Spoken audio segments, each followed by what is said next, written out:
I'd like to welcome you all today to our aged care reform information session. We're actually going to go through a lot of information because of massive changes happening to our aged care industry. There's a brand new law, brand new programs, brand new way of doing things in the aged care space. I'd like to introduce myself. I'm Alexander Maniquis. I'm Operations Manager here at Pinoy Care Services. We provide aged care and disability services. I've worked in other senior leadership roles as Director, COO and CEO for other competitors, and I came across to Pinoy after Pinoy provided amazing care for my mum with her advanced dementia. And one of my biggest achievements in the aged care space is as the carer for my mum who's battling dementia every day. We want to acknowledge where we are holding our amazing forum today.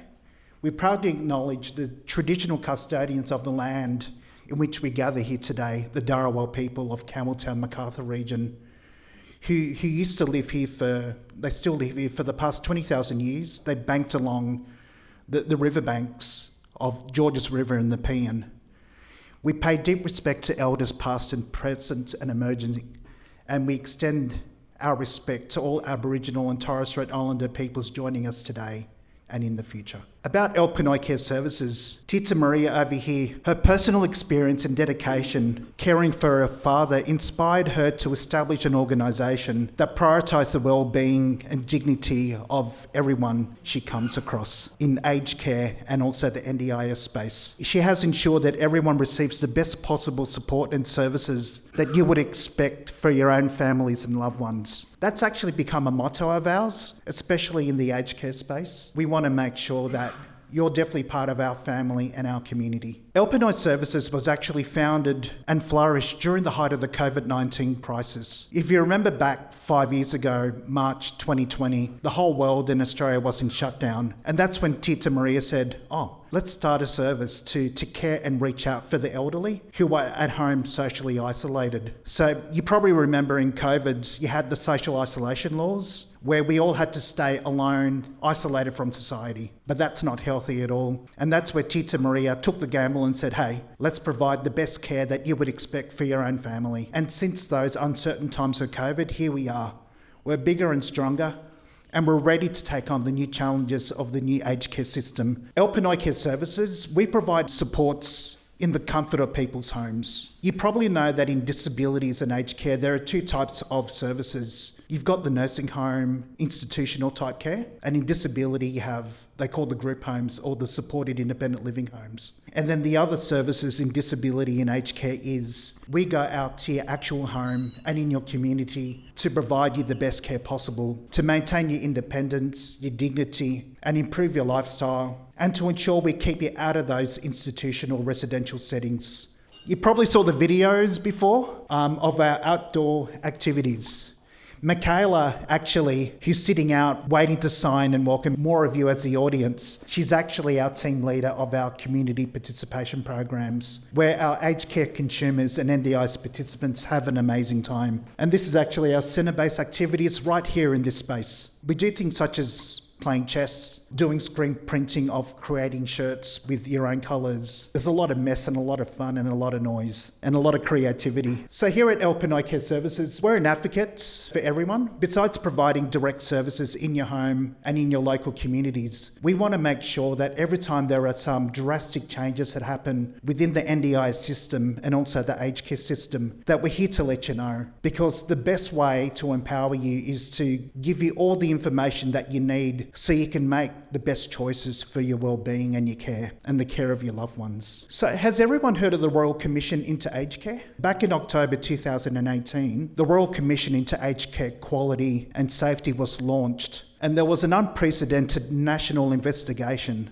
that peeled back the layers of the aged care system from the past up until the present, with service providers and also government agencies. And it was really, really confronting what they found. They found stories of neglect, over-medication, abuse, isolation, elderly people's money and properties being stolen. These weren't isolated incidents, but there were systems buckling under pressure due to inadequate rules and regulations. So after 2 years, 10,000 submissions, 640 witnesses, and countless hours of testimonies from residents, families, and care workers. The Royal Commission released 148 recommendations to rebuild the whole aged care system from the ground up. So as a result of the 148 recommendations, what's come out of it is a new Aged Care Act. So the new Aged Care Act replaces the old Aged Care Act of 1997, and the new legislation and laws are centred around the needs and the rights of older individuals, emphasising high quality and safe care.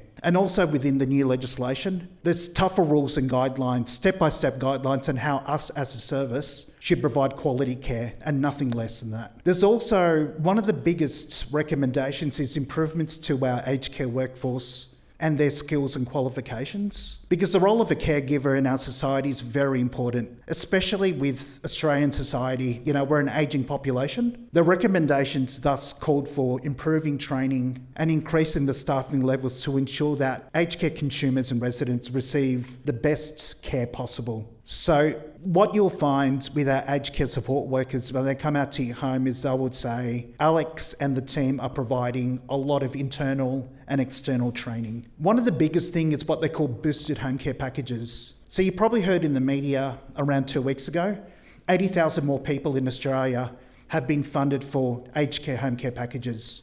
But the problem there is that there's actually not enough services to actually absorb the new 80,000 extra participants with new home care packages. But with Pinoy, there's an 2-year waiting list. As soon as you call up saying, hey, I need a service, within 1 to 2 weeks, you'll have a support worker at your door.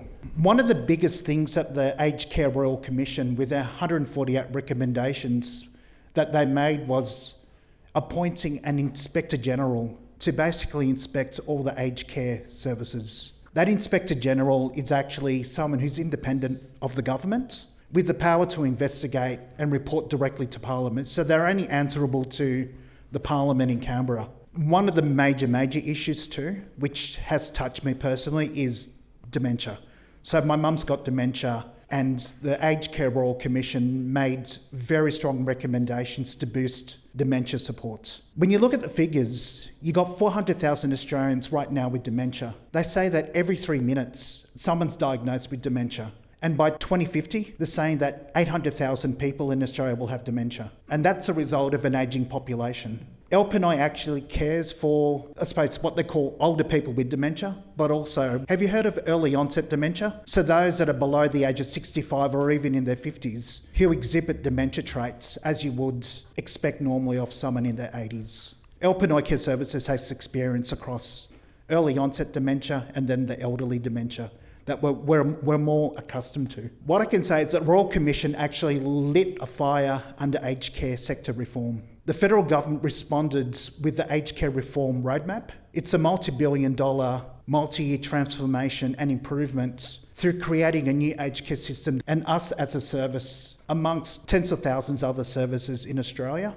It's our job to understand and learn the new aged care system and rules, which I feel will bring a lot of benefits to our aged care consumers. One of the major things is the new supported home program. So at the moment, one of the biggest services you can get in the comfort of your own home is something called CHSP. So that's the Commonwealth Home Support Program. That's what they call early entry, early level type services. So just say you're 65 years old, you run a few marathons, during the year, you can keep up with your grandkids.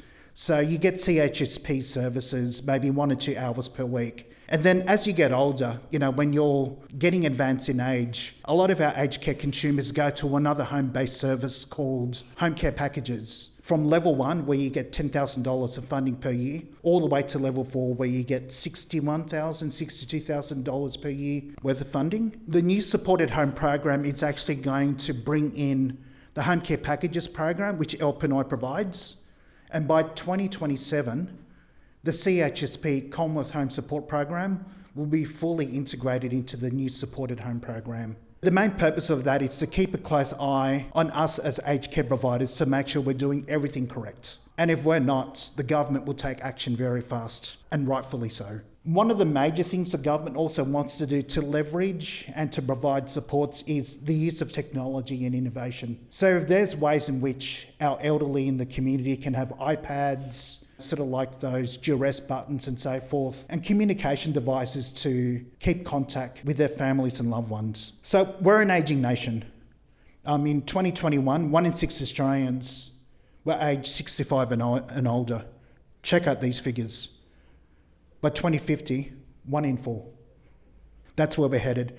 When you look at other countries like Japan, South Korea, China, America, their ageing situation's even much more extreme than ours. It's a situation where Australia is producing more elderly people, because we're living longer, and producing less babies to pay the taxes and to care for the elderly. So with that, we actually also have a skills gap in terms of trying to find the best labour to care for the elderly.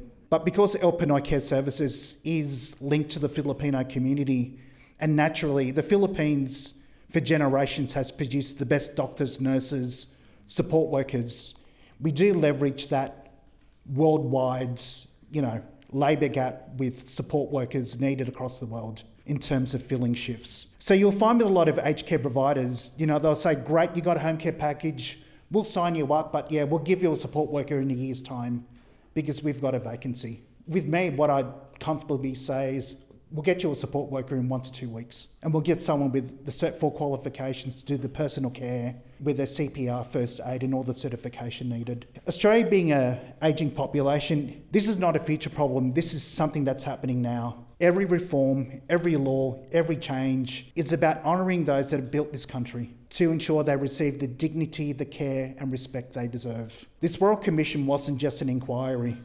It was actually a wake-up call for all of us. And now with reforms underway, we're building an aged care system that's not just fit for purpose, but it's fit for our parents, our grandparents, friends, and eventually ourselves. We've got a new Aged Care Act and new supported home program, which will officially begin, along with stronger standards and better protections. When they say the word stronger quality standards, those quality standards are basically rules in which our organisation have to follow to ensure that you get the best care. So this is the start of a new era where aged care is all about you, your rights, your choices, and your voice.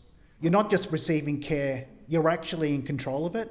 And it's our job to say, hey, can you please co-design with me how best to care for you?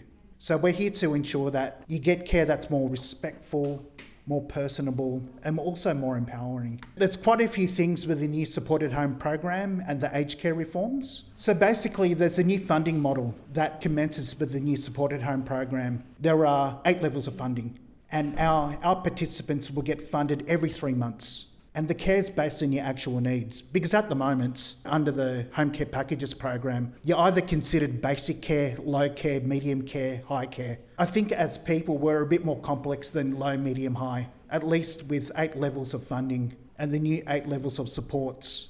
We can provide something more personalised. So that's another way in which which will be a massive change. At least now we have the ability to provide more of a personalised support rather than saying, Miss Smith, your basic level, or Mrs. Smith, your medium level care. It sounds too transactional at the moment, so I'm glad we're changing there. We're going into what's a single provider model, so you'll only need one major provider. So Pinoy, we can definitely be that. We can do everything for you. There'll be faster access to care, because that's actually a problem throughout the country where you have a home care package, you go to a service and they say, we'll give you a support worker in 2 years. So the deal is under the new aged care system, you get a carer in 3 months. There's also a stronger focus on early intervention and independence. So there'll be more support to the elderly to stay independent longer at home. And this includes getting more equipment such as mobility aids, handrails, ramps and programs to help you keep active and manage daily tasks on your own. So as you saw in the video before we started, you had our crew having an amazing day trip or running activities here. The new supported home program is going to fund more of that, which we really look forward to because that's what we specialise in. One of the biggest changes also is for elderly that are near the end of their life, the government would say, hey, you have the option of going to hospital Or you have the other option, which is more dignified, of being at home with your family and loved ones. And we can send our support staff and our registered nurses to care for you. So there'll be an extra $25,000 for extra supports for those that are nearing the end of their life to provide them comfort at that time. Yeah, some more features and benefits of the supported home package. There's going to be one simple assessment, because at the moment, if you're being assessed for CHSP, Commonwealth Home Support Funding, there's a different assessment team that comes out. But if you're then being assessed for a home care package, there's another assessment team that comes out, and they use totally different sets of questions with the assessments. But under the new supported home program, it's just the one assessment team with the one set of questions to determine more of your tailored personal needs. One of the major things is that you're not going to be stuck to a one-size-fits-all. So as I was saying, you're not going to be considered just basic, low, medium or high. At least there are 8 levels of supports that you can get. You'll have more flexibility and choice over the services you want, where you want them and how you want it delivered by an aged care provider like us. And one of the best things too, and this comes from the Royal Commission, is we're only going to get paid after we provide you a service. Because up until a few years ago, for example, with CHSP, so some CHSP providers would have gotten $2 million up front and then expected to provide 2 years of services. And then what happened was they didn't deliver those $2 million of services. So the taxpayers missed out and the elderly missed out on the service in that situation. And so the Royal Commission basically came up with what I call very straightforward thing. We do our job and then we get paid after that, which I think is very important. And one of the major things is we do our job, but we also love to get your feedback if we're doing the best by you too. So any feedback, good, bad or indifference, I love it. I love to hear everything. So I'm working here at head office. I'm not at your homes. So the more I can hear what's happening, the more we can do more of that online training or that internal training face-to-face. And with our staff, there is a bit of an in-house joke. I always give them a bit of an exam to see if they've listened to what I said. So that's a joke. When I say the word exam, yeah, I really mean that. One of the best things is if you're getting a home care package now, nothing changes right away. You're still going to get the same level of funding. So don't worry that, oh my gosh, I'm on a level 3 and in the new system, I'm going to be on a level 1. That's definitely not the case. What's going to happen is you'll still get the same funding, and then that one assessment team that does that one assessment set of questions, they'll come out and see you, and hopefully they put you up on another level of funding. But what I'll be doing with our aged care participants is I'm going to release a second wave of support letters to basically tell government that I already sent a letter asking for everyone to get a funding increase in December. And now that the new aged care system's starting, hurry up guys. Hopefully if someone's been on a level 3 for 3 years, under the new system, I want them to be on a level 4 or 5. So we have something called the no disadvantage rule. So as I was saying, if you're receiving a home care package, you're going to get the same level of support and the same level of funding. And then under the new scheme, we're hoping that you get the same level of support, worst case scenario, or you get higher level of funding. The no disadvantage rule is designed to protect you during this transition to a brand new system. The plan is that you're not worse off. And for us as a service provider, we're going to be audited in a different way. They're basically going to look at our invoices. They're going to look at our case notes, and justifiably so. We're ready for that. Got nothing to hide. And it's good that the government's going to regulate things even more strictly as a result of recommendations from the Royal Commission. So who can access supported home program? So they've widened the eligibility criteria. All Australians aged 85 years and older. That's the, I suppose, first general rule. And then with our Aboriginal and Torres Strait Islander people from the age of 50. And then those that are at risk of homelessness, 50 years and above. Again, the government have made the statement that the wait times to access supported homes going to drop to just 3 months. I wonder if that also includes service providers, if they can abide by, someone gets their funding within 3 months and hopefully next day we can say, yep, we've got a support worker on their way within the week. That's what in reality happens at El Pinoy. So supported home program covers quite a few things. There's something called clinical supports, independent support and everyday living support.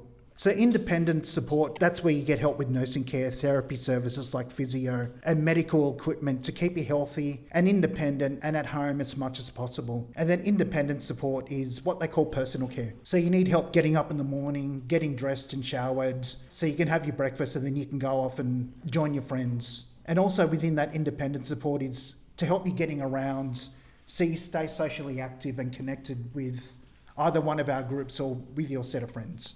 And then there's something called everyday living support. So that's your domestic assistance. That's where we can help you with household chores, basic home repairs and meals. Ray is amazing when it comes to basic and even complex home repairs, actually. Got him in mind for supported homes. So yeah, we've actually got a lot of amazing handy people amongst our ranks of support workers who can do a lot of the repairs. So supported home program, what they're saying is that the government's going to cover most of the cost of your care. So that's around 89%. I've seen a lot of articles in the media over the past few days where they're saying, oh my gosh, there's a new aged care system and the elderly will have to pay some of the fees.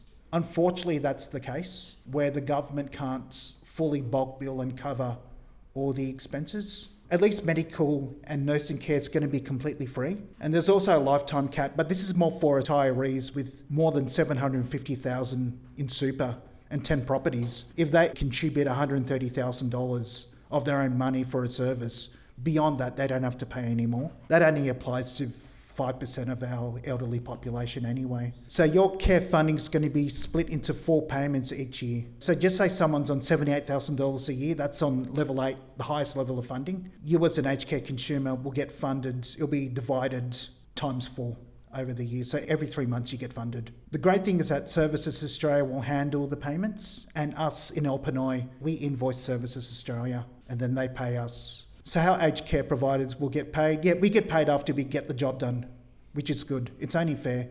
It's more straightforward. With the NDIS, I remember 7-8 years ago, there were some delays. You know, you provide a service, you want to pay your support workers, and there was a bit of a delay. But Services Australia now, they're much better. For us providers, we need to register under the new aged care law. There's going to be stricter checks and regular audits for us workers and service providers. And providers must provide very important information to governments to help keep services safe, transparent and high quality. Like at any point in time, the government could email me and Tita Maria and say, can you please give me a list of all your support workers and ensure that they have their current CPR and first aid. You have till Friday to, respond to our request, and we'll say, yep, how high do we jump? That's what the new law requires of us. If there's any unused funding from previous months, that money will be used first before new funds are then used. So that's a quite straightforward way to ensure that everything you're entitled to gets utilised. So this is the current home care packages program. The lowest level of funding is $10,000 and the highest level of funding is $62,000.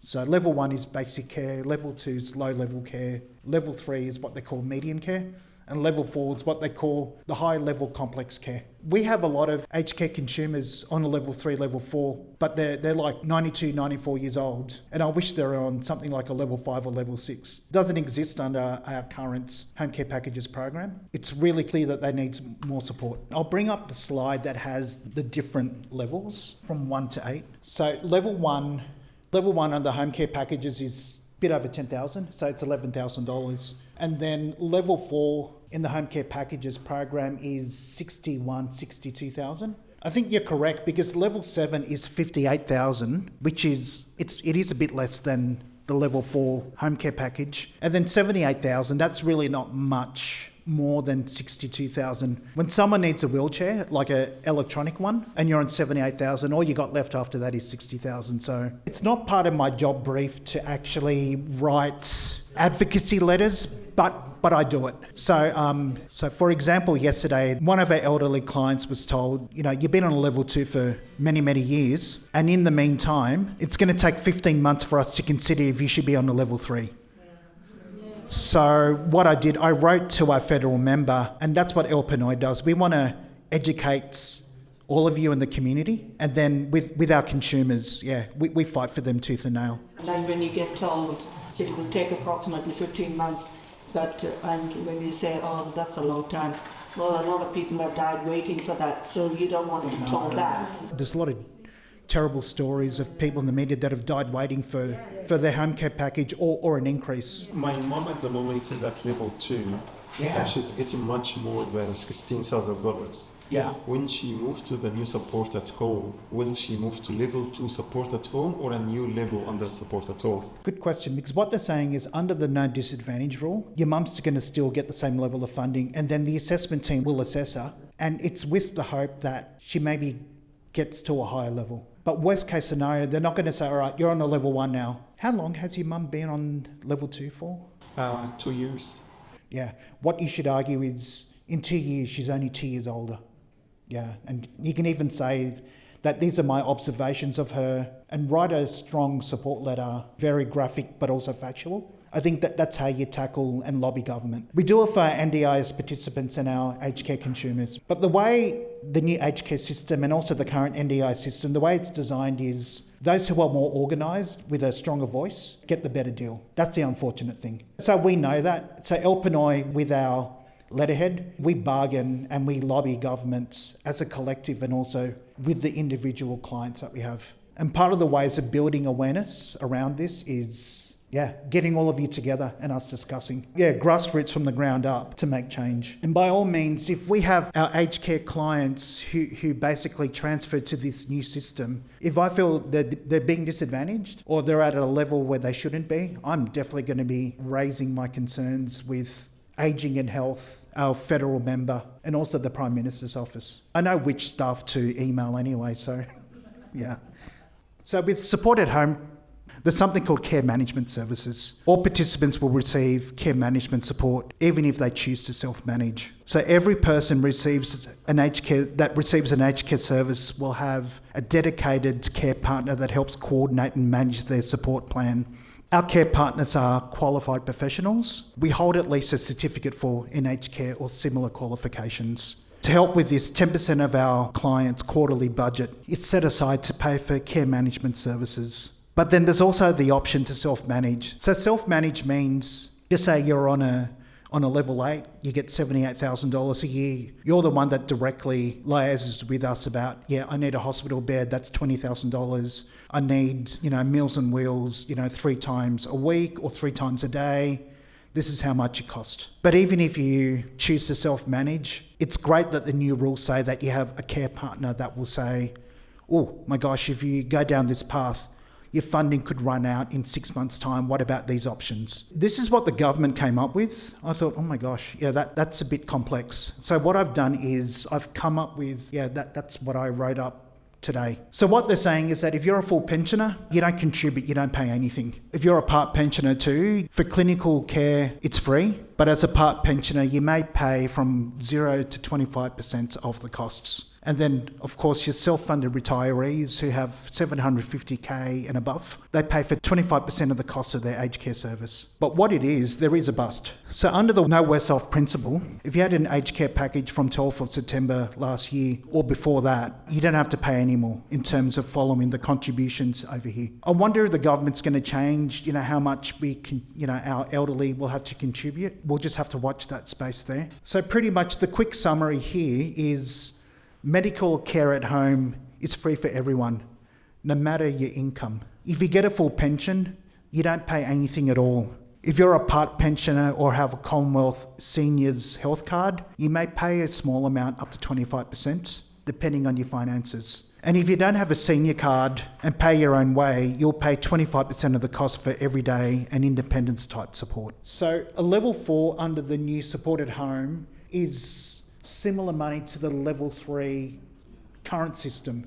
And then what they have is level 5 and level 6 is way less because level 4 under the home care packages program is $61,000. So it looks like they've added a few more bits, 40,000, 48, 50, 58 and then 78,000.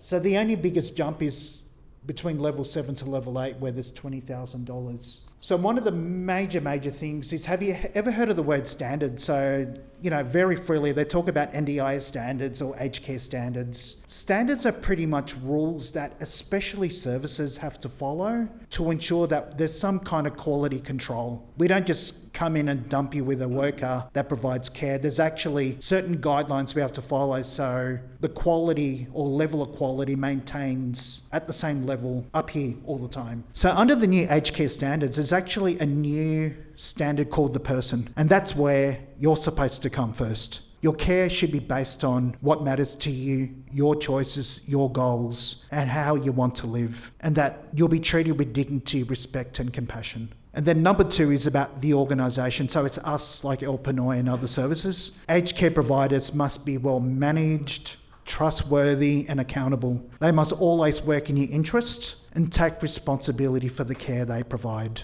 That's the major principle. In terms of care and services, we have to ensure that support meets your needs. Pure and simple. That you get the care that's safe, personalised, and high quality. Environment's a major area too. We have to ensure that in your own home that you're safe and comfortable, and that it's clean, welcoming, and supportive. What we do with all our aged care consumers is before our support workers start, we do something called a home-based risk assessment. Some clients live in a street where you have to go up a hill this big, and then you park your car, and then you have to go up a big set of stairs, and then you meet Miss Smith, and she's a frail elderly person who's got mobility issues living in some really tough terrain. So we try and work through those things to minimise the risks and ensure that our clients don't end up with injuries. So in a situation like that, we'd recommend, rails and home modifications that are required. One of the major things about the new aged care standards is clinical care. Because we're dealing with an amazing ageing population, what comes with that is